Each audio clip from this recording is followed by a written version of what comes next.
ತಾಲೂಕು ಸಮಾಜ ಸೇವಕ ಸತೀಶ್ ರಾಜಣ್ಣ ಅದ್ದೂರಿ ಹುಟ್ಟುಹಬ್ಬ ಆಚರಣೆ.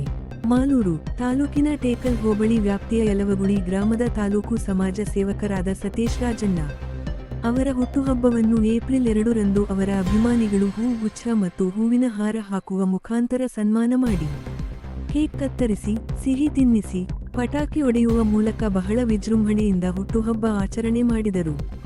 ಈ ಸಂದರ್ಭದಲ್ಲಿ ಸತೀಶ್ ರಾಜಣ್ಣ ಮಾತನಾಡಿ, ನಾನು ಹುಟ್ಟುಹಬ್ಬ ಆಚರಣೆ ಮಾಡಿಕೊಂಡು ಬಹಳ ವರ್ಷಗಳಾಗಿತ್ತು. ಇದಕ್ಕೆ ಕಾರಣ ನನ್ನ ಹುಟ್ಟುಹಬ್ಬದ ದಿನವೇ ನನ್ನ ತಂದೆ ತೀರಿಕೊಂಡಿದ್ದರು. ಹಾಗಾಗಿ ಹುಟ್ಟುಹಬ್ಬದ ಸಂಭ್ರಮವನ್ನೇ ಬಿಟ್ಟಿದ್ದೆ.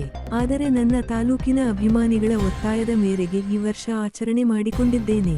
ಮುಂದಿನ ದಿನಗಳಲ್ಲಿ ಯುವಕರಿಗಾಗಿ ಒಂದು ಉತ್ತಮ ಉತ್ಸವ ಕಾರ್ಯಕ್ರಮ ಆಯೋಜನೆ ಮಾಡುತ್ತೇನೆ ಎಂಬ ಭರವಸೆ ನೀಡಿದರು.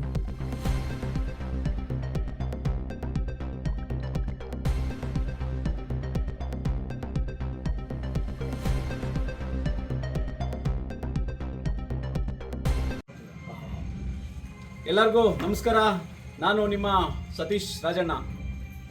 ಇವತ್ತು ಬಹಳ ವಿಶೇಷವಾದಂಥ ದಿನ ನನ್ನ ಜೀವನದಲ್ಲಿ ಅಂತ ಹೇಳೋದಕ್ಕೆ ಇಷ್ಟಪಡ್ತಾ ಇದ್ದೀನಿ ನಾನು. ಯಾಕಂತೇಳಿದರೆ ತಮಗೆಲ್ಲರಿಗೂ ಗೊತ್ತಿರುವಂಗೆ ಯುವಕರೆಲ್ಲರೂ ಕೂಡ ಸುಮಾರು ವರ್ಷಗಳಿಂದ ನಮ್ಮ ಸತೀಶ್ ಅಣ್ಣವರು ಯಾಕೋ ಬರ್ತ್ಡೇಗಳನ್ನು ಹುಟ್ಟುಹಬ್ಬದನ್ನು ಆಚರಣೆ ಮಾಡ್ಕೊಳ್ತಾ ಇಲ್ಲ ಅಂತ ಅಂದ್ಕೊಂಡಿದ್ರು. ಕಾರಣ ಇಷ್ಟೇ, ನಾನು ಬಹಳ ಮೊದಲಿಂದ ಹುಟ್ಟುಹಬ್ಬ ಆಚರಣೆ ಮಾಡ್ಕೊಳ್ತಾ ಇದ್ದೆ. ಸ್ನೇಹಿತರ ಜೊತೆಯಲ್ಲಿ ನಮ್ಮ ಕುಟುಂಬ ಜೊತೆಯಲ್ಲಿ ದೇವಸ್ಥಾನಕ್ಕೆ ಹೋಗ್ತಾ ಇದ್ದೆ, ಎಲ್ಲ ಮಾಡ್ತಾಯಿದ್ರಿ. ಆದರೆ ತಮಗೆಲ್ಲರೂ ಗೊತ್ತಿರುವಂಗೆ 2019ರ ಒಂದು ಲೋಕಸಭಾ ಚುನಾವಣೆ ಸಂದರ್ಭದಲ್ಲಿ ನಮ್ಮ ತಂದೆಯವರು ನನ್ನ ಹುಟ್ಟಿದ ದಿನ ಏಪ್ರಿಲ್ 2ನೇ ತಾರೀಕಿಗೆ ತೀರ್ಕೊಂಡ್ಬಿಟ್ರು. ನಾನು ಅವತ್ತು ಕೂಡ ನನ್ನ ಮನೇಲಿ ಇರಲಿಲ್ಲ. ಬರ್ತ್ಡೇ ಅಂದ್ಬಿಟ್ಟು ನಾನು ಬೆಂಗಳೂರಿಗೆ ಹೋಗಿದ್ದೆ. ಆ ಕಾರಣಕ್ಕೆ ನಮ್ಮ ತಂದೆ ತೀರ್ಕೊಂಡಿದ್ದು ಕೂಡ ನಾನು ನೋಡೋಕ್ಕಾಗಿರಲಿಲ್ಲ. ಹಂಗಾಗಿದೆ ಅವತ್ತಿಂದ ನಾನು ಇವತ್ತವರೆಗೂ ಬರ್ತ್ಡೇನ ಸೆಲೆಬ್ರೇಟ್ ಮಾಡ್ತಾ ಇರಲಿಲ್ಲ.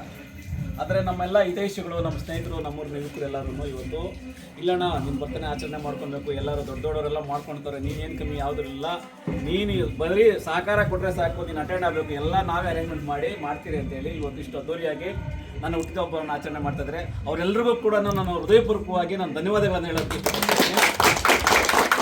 ನಾನು ಇನ್ನೂ ಒಂದು ಬರ್ತಡೇನ ಮಾಡ್ಕೋಬೇಕು ಅಂತ ಹೇಳಿದರೆ ಇನ್ನೂ ವಿಶೇಷವಾದ ಅರ್ಥದಲ್ಲಿ ಇನ್ನೂ ಒಂದು ದೊಡ್ಡ ಮಟ್ಟದಲ್ಲಿ ಬೇಕಾದ್ರೆ ಅರೇಂಜ್ಮೆಂಟ್ ಮಾಡಿ ಎಲ್ಲ ನಮ್ಮ ನಾಯಕರನ್ನೆಲ್ಲ ಕರೆಸ್ಕೊಂಡು ನಮ್ಮ ಪಕ್ಷದ ಹಿತೈಷಿಗಳು ಇನ್ನೂ ದೊಡ್ಡ ಮಟ್ಟದಲ್ಲಿ ಮಾಡ್ತಾಯಿದ್ದೆ.